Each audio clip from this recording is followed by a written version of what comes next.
Hello, hello.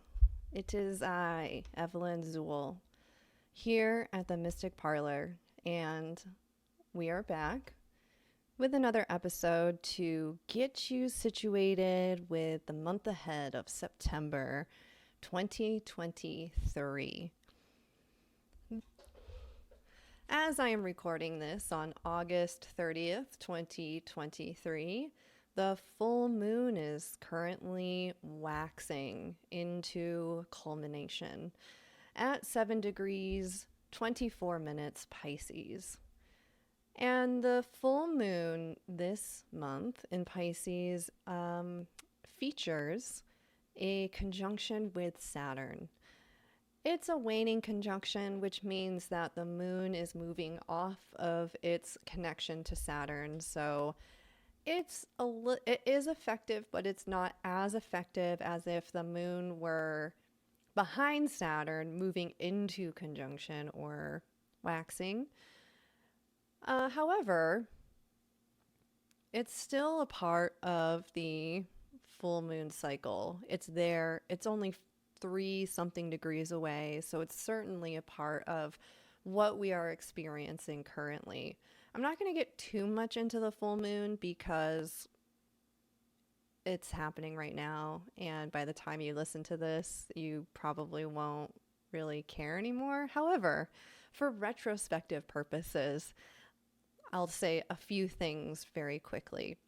So, full moon in Pisces, especially when there's that connection to Saturn, we've been experiencing Saturn in Pisces, which the last time that we had Saturn in Pisces was in 1994.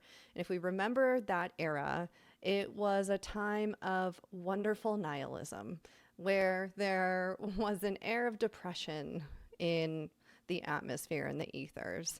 Saturn depresses wherever it is, and Pisces is our divine connection to source, spirit, and our union with all. Whatever you want to call it, God, goddess, Gaia, what have you. There is a Saturnian hold on the human psyche around hope right now.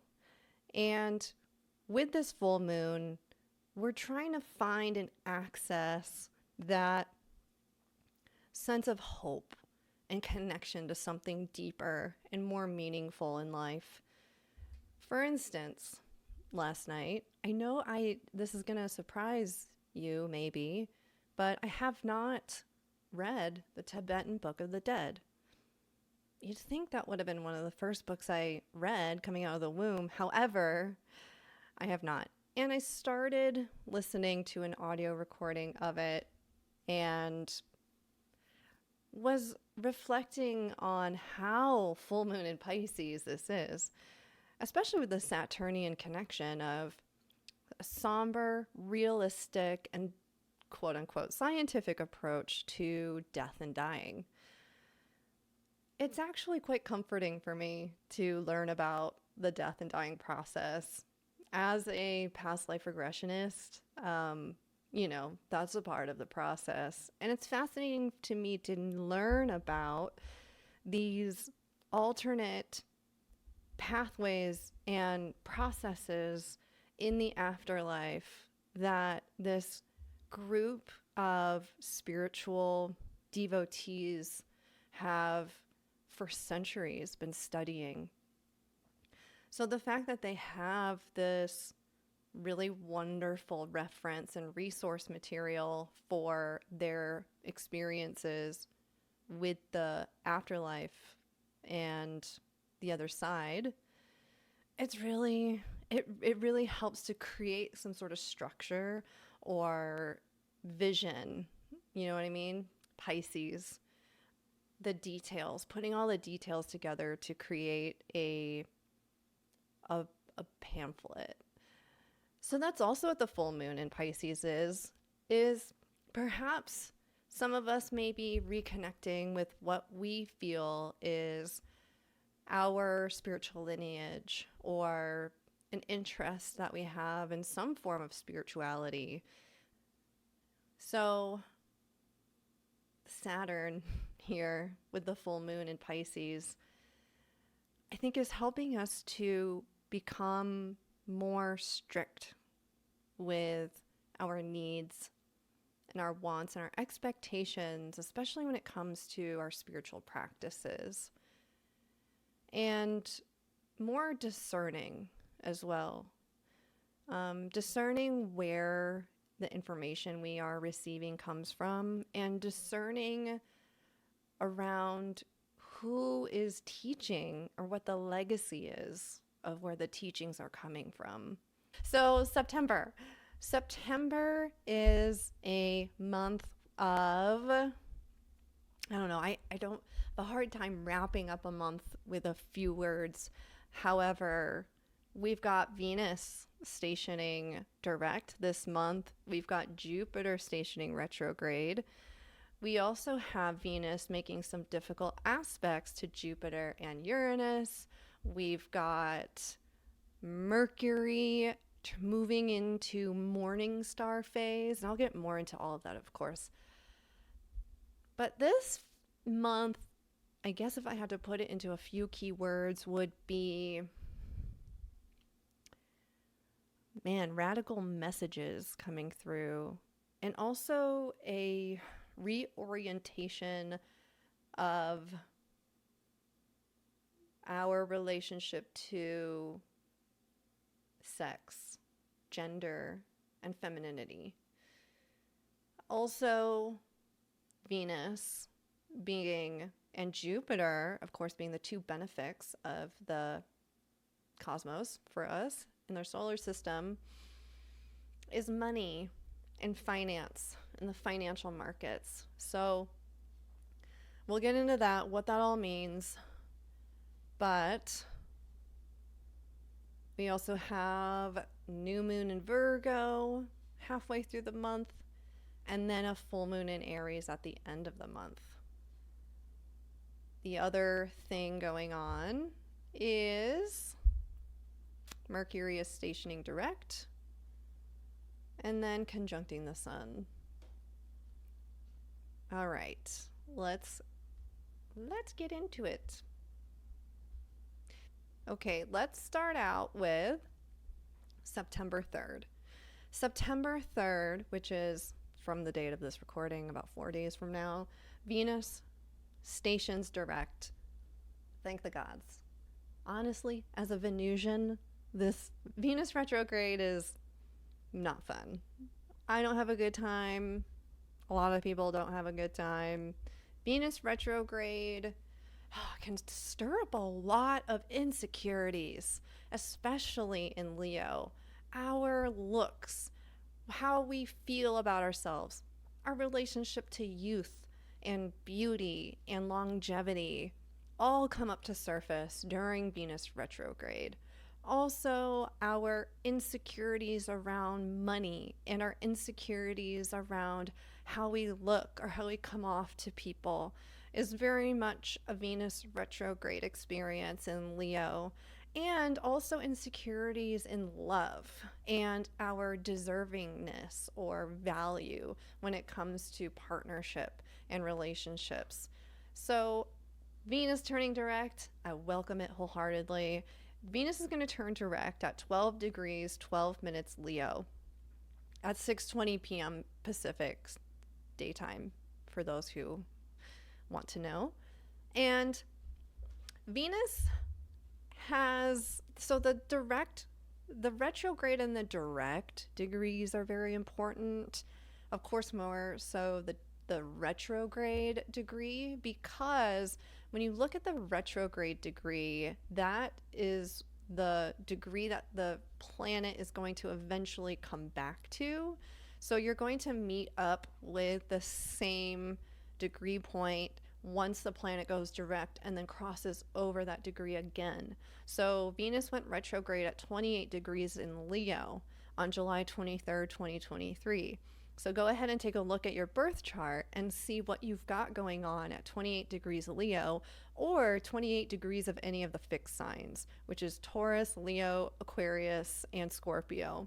Because if you have something at those degrees, that means that you're probably going to experience and feel this Venus direct much more intensely.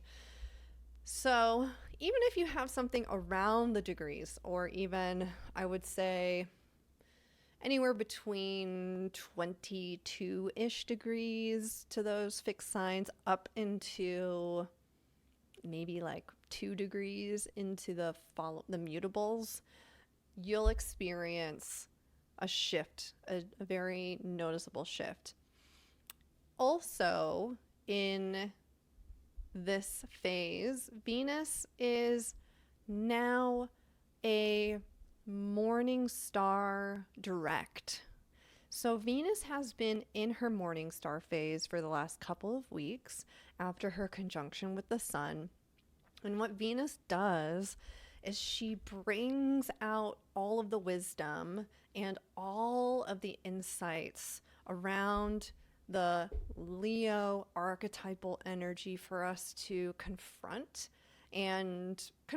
or integrate within ourselves. So when we think of Leo, you can think of course, the positive, optimistic sides of Leo, but then also the shallower sides of Leo that have all been coming up to surface for the last couple of weeks for us while Venus was retrograde.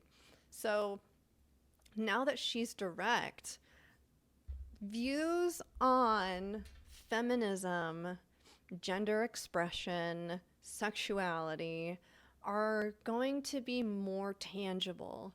For the last few weeks, you may have been feeling a bit of a stirring or a bit of a change or shift in your perspectives and ideas around those things. Venus in Leo is the more flamboyant, overexpressive sides of femininity or the feminine, or and that's not saying woman, that's saying feminine. So men can be feminine, women can be feminine, we can all be feminine. This is what's being brought up, the feminine expression in all people. So we may have experienced some, Venus retrograde in Leo, I believe would be some steps backwards, some regression in our views around that, having to go back and reorient or reconsider our own personal relationship to those views. And now with Venus direct, there's a bit more confidence in owning up, showing ourselves, showing our gifts. And to that Venus retrograde period, as I was mentioning, is bringing up parts of us that we're ashamed of, that we want to hide, that we are rejecting within ourselves. This becomes more, we have more pride in that as Venus turns direct. It's accepting how we are being viewed through the lens of others, and there's less shame and guilt around being seen and standing out. There's less worries around how other people will see us, and so therefore more overt kind of grand expressions of this pride. Let's see, also financially, Venus direct is much more optimistic. When Venus is direct, there's pessimism around currencies and finance. So you might see some more showboating, more spending happening with Venus direct. The interesting thing about this, however, is that the other planet that's connected to spending and money is Jupiter in Taurus. And the next day, September 4th, Jupiter turns retrograde. So though we do have Venus going direct, which is going to help finances a bit for people, we do have Jupiter retrograde. So it's kind of, it's a give and a take. Okay, what are we giving in order to receive? Jupiter retrograde on September 4th hits at 15 degrees, 35 minutes, Taurus. And if you really want the details, it's at 7:10 a.m. Jupiter will be retrograde until December 31st. And so that's the rest of the year. This is going to be a large chunk. And when we see a Jupiter retrograde during the holiday season, that's not looking too hopeful or optimistic regarding markets, spending, retail. When it comes to the more interpersonal part of Jupiter retrograde, we are going to see a shift in our beliefs around finance and money. We may have to also combat and deal with any insecurities within our own personal abilities to make money. And what that looks like for everyone on an individual basis is going to be different. It depends on where Jupiter is in your chart to get a bigger, well-rounded picture. However, in general, this Jupiter retrograde is a reintegration of the beliefs that we have around something. It's also looking more deeply at our own personal beliefs rather than being in reception to other people's. So when Jupiter goes retrograde, it's a time to take a step back from like over receiving new thoughts, new beliefs, listening to people, other people's opinions about things, and hone in really intimately with your own truth and what's important for you. So, for instance, when it comes to money and finance, if you are someone who is questioning, considering like job moves or big purchases, this is the time for you to take a step back from considering other people's perspectives as being more valuable than your own. The other thing too is the shift and change around beauty standards. Because Jupiter is in Taurus, Taurus deals with the feminine again, beauty, a relationship to the material world, the land that we're standing on, and also food. So you might be changing your beliefs around diet and food and nutrition. And that is also an interesting thing because very shortly after Jupiter turns retrograde, we have a Venus-Leo square Jupiter in Taurus, which I will get more into later. I'm going to go chronologically. But that's something to keep in mind, is that this whole period of September is like money shifting all over the place. Shifting money, shifting relationship to money, shifting your relationship to your beliefs around money and how you can make it and how it feels for you and whether or not you're worthy of it, right? So couple of days after Jupiter stations retrograde, we have Mercury conjuncting the Sun in its retrograde motion. So this heralds a time when Mercury moves into morning star phase along with Venus. So we've got both of the little devils in their morning star phases, wreaking havoc, causing confusion, changing perceptions, changing ideas, flipping things upside down, turning things on their head regarding things around Leo and Virgo. So the big thing that comes to mind, especially with Mercury retrograde conjuncting the Sun, which personally I haven't really heard much of, but I have a lot of clients who are affected by this, which is the writer's strike happening in Hollywood.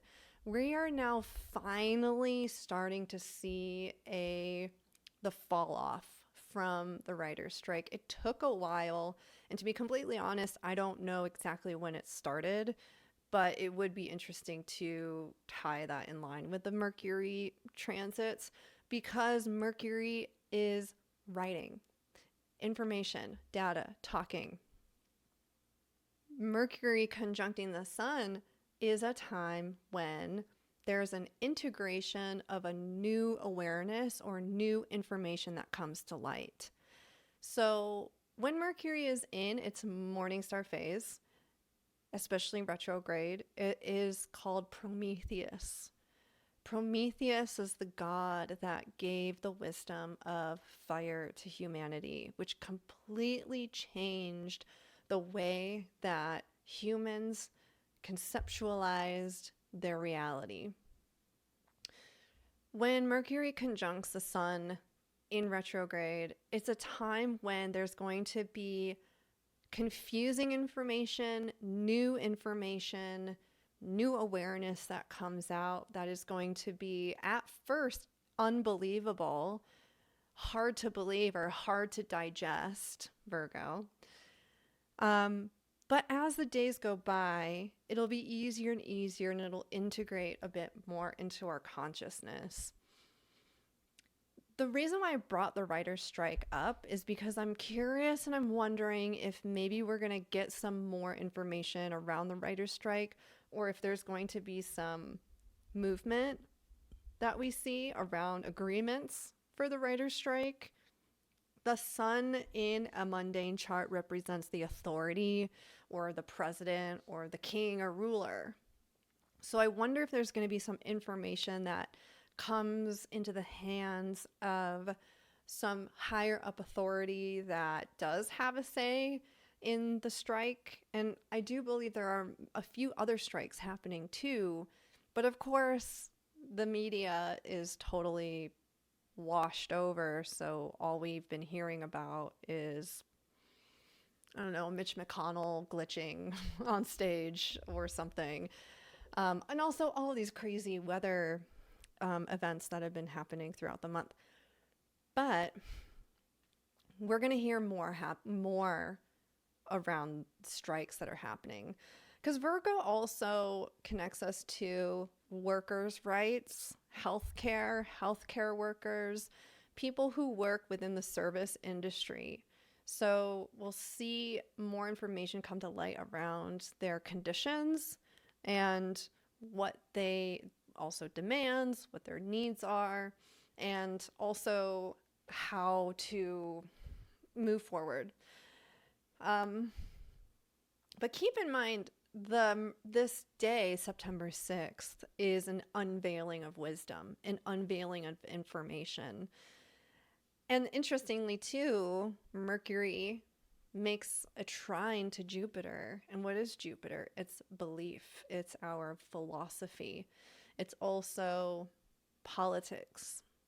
So I do think we'll find some, I don't know, maybe, the candidates here, the Republicans or the Democrats, I don't know, maybe a big talking point is workers' rights, Maybe that's just as simple as it gets for the mundane world. But on a personal level, keep your ears open and keep your heart,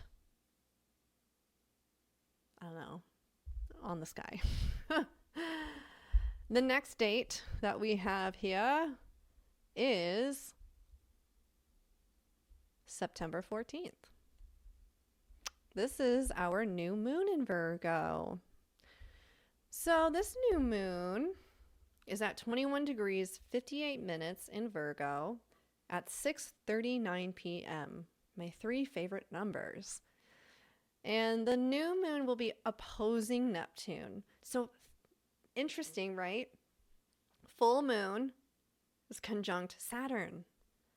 New moon opposing Neptune. Such wildly different energies. Whereas the Saturn full moon conjunction was about building, structuring, creating a definitive perspective or belief, getting grounded. Now the new moon in Virgo is going to be pulling against those Neptunian, fluid, washing away energies that are going to pull us out or want to take us out of our groundedness and expand and open up our awareness around more possibilities. The Neptune opposition to this full moon is going to create a frustration around doing what's right and practical and versus what is based in a dream or based on an idea that's not proven. Another aspect to this new moon is that there's a grand Earth trine involved with Pluto and Uranus. Pluto and Uranus are both retrograde. So this new moon is ripe for change. Change, newness, a change in power dynamics, a change in cultural views around power. And the third decan of Virgo is connected to the Ten of Pentacles. So the Ten of Pentacles is a card that is about your legacy and what you have to leave behind. On the mundane scale, it feels as though there's a really beautiful opportunity for power dynamics and changes to move over into the next generation so that there could be a passing over of legacy.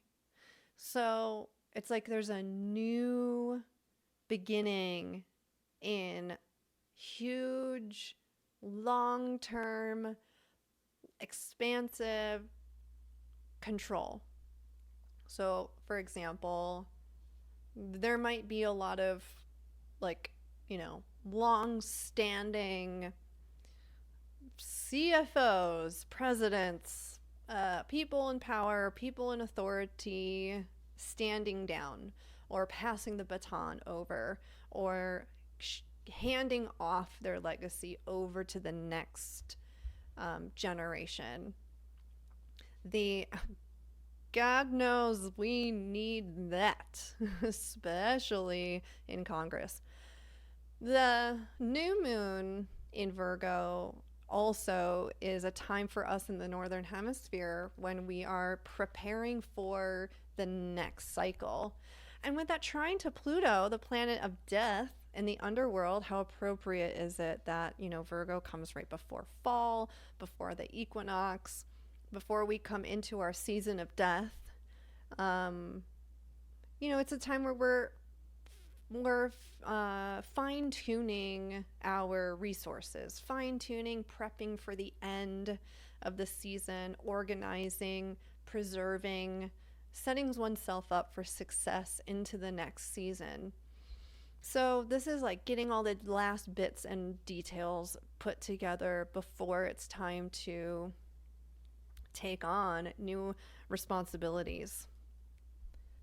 The next day, on September 16th, Venus and Jupiter, though, we have their two benefics in our relational signs. So Venus rules Taurus, and Jupiter's by element ruler of Leo, fire. And they're in discord with one another. What does this bring in for us? One, it could even just be something for you in regards to how you look. You might want to change your whole wardrobe. You might hate the haircut that you got while Venus was retrograde. You might want to completely change your image. You might want to change and shift the way that you're perceived by your fellow peers or the people you work with. Either way, there's some sort of a discord between the way that you are presenting yourself or your artistic expression and your beliefs. So something to consider also with our, if you are in the arts, if you're in a visual art or even like music, mostly visual though with these, if you're in the visual arts, use this energy as inspiration because this could be a really potent time to create something wonderful, create something very meaningful and impactful. Moving right along, we've got the equinox on September 22nd. So the sun enters Libra on September 22nd at 11:50 p.m. This is the day that is our equinox. So day and night are equal. And it's in Libra. And the other equinox is in Aries. The poetry of the equinox, how the spring equinox is in Aries, which is about initiation, having the inspiration of fire within to go out and explore and create something. And then the whole journey of the sun from Aries to Libra is within the first half of the zodiac, associated with your personal relationship to yourself. Libra represents the first divide or the first polarity between the signs in the zodiac, and is a sign that represents other. So starting in Libra, we are now moving through the second half of the zodiac, which has everything to do with our relationship to others in every way, shape, and form, whether that be our relationship to other people's beliefs, money, success, views of us, and perceptions of us, joint goals, and spiritual views. And when the sun moves into Libra, it's the first sign that is now opening up our eyes to everything other than ourself. Our vision and our perspective is now externalized. And that's why relationships are an external manifestation of our relationship to ourselves. And that's what Libra represents. Libra represents our internal selves manifest external of us through our relationships. And that's all there is, really. I mean, this is coming from a Libra, Moon Taurus. When it involves others, that direct mirrored reflection of our inner selves through the eyes of another person, it's validating, it's self-actualizing, and the equinoxes are such important times on our earth, our relationship to the sun and the moon, and how those are conjoined within us. It's all very beautiful and poetic. So the next date that we've got is the full moon in Aries. So the full moon is on September 29th at 2:57 a.m. and that's at 6 degrees Aries. So this is a very important full moon because it's not an eclipse and it's not a penumbral eclipse either. However, this is the full moon that is going to illuminate or shine a light on what the eclipses are going to bring for us next year. Also, this full moon has Venus squaring Uranus. So this is our second Venus difficult aspect through the month. And it's all about a change in the dynamics and how you show up in relationships. And it's also a change in dynamics with how you view yourself in relationships. So again, that's going to be wildly different for everybody. All I can say as an example is when it comes to, let's say, a romantic partnership, let's say a relationship that you've been in for a long time, and you notice that there's certain patterns and dynamics between the two of you that just seems to repeat over and over and over again. These are patterns and dynamics that maybe irritate you or cause frustration or grief or sadness. Well, this Venus square Uranus is going to take you outside, like force you to see what you're contributing to that pattern so that you can integrate the shadow within yourself. This happens a lot too. The equinoxes teach us and show us how we are rejecting parts of ourselves, because that oftentimes will show up in an adversary, enemy, frenemy, or someone that you just don't get along with very well. Usually we instinctually reject somebody from a certain trait or behavior pattern that we see that we don't like, because there's something about that behavior pattern that reminds us of ourselves. So this full moon in Aries is going to illuminate that, and also allow us to have the opportunity to change how we express ourselves in these dynamics in order to get a new outcome. Because you know what they say, you're doing something over and over and over again, getting the same results, expecting a different one. That's called insanity. So this full moon will allow us to step outside of those insane patterns. If you're someone that's questioning, why do I always attract this type of person or these types of friends? Well, full moon in Aries, September 29th, you will get your answer. We also have Mars conjunct the South Node squaring Pluto. This is a finality. This is a stop doing that thing over and over again. This is a you need to cut it out. This is a let's finally get over it day.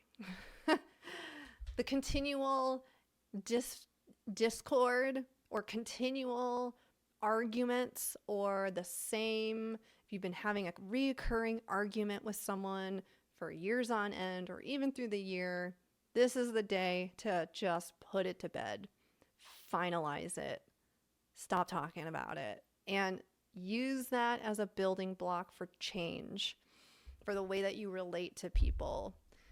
Pluto and Mars squares are pretty discordant and forceful, and that actually happens on October 8th. Whoa, that's fun and exciting. Right in time for my solar return. So the Pluto-Mars square, we're going to feel the beginnings of that, and it's going to hit exactly on October 8th. But on the full moon is when we will probably get the realization of what needs to end and what needs to finally be done with. When the Mars hits that South Node exact, which is October 4th, and I know I'm going into the next month a bit. I'll talk more about it, of course, in October for the October monthly forecast, but we're coming up to it during the full moon, so I wanted to talk about it now. When the Mars is conjunct the South Node, it's people coming from the past, mostly men and male figures that are needing some kind of resolve, are needing some kind of closure. So this could also be on a grander or bigger scale, or, a spiritual kind of scale for humanity, our relationship to the masculine, our relationship to the divine masculine and what that is, and changing our views around that. The divine masculine is something that I've been hearing people talking a bit more about. It makes sense because we've got the North Node in Aries. So, of course, we're going to be coming up with and talking about and discerning and trying to understand more about what the divine masculine means, because we have been focusing so much on the divine feminine for so long. It's like, well, how do we integrate the divine masculines within ourselves? So this is also a time from the full moon on when we probably will hear more discourse and more information around the masculine, and also men's issues, men's health. The thing that also comes up with the Pluto square Mars is suicide, the suicide rates among men, and that topic is going to be very, very important, very serious come the full moon. So we're going to have to start talking about men's issues. We're going to have to start talking about men's health, also men's reproductive issues as well. We're going to have to consider and talk about what that means for us as a society as a whole. Okay, everybody. I hope you have a wonderful month. If you'd like to book a reading with me, you can do so on themysticparlor.com.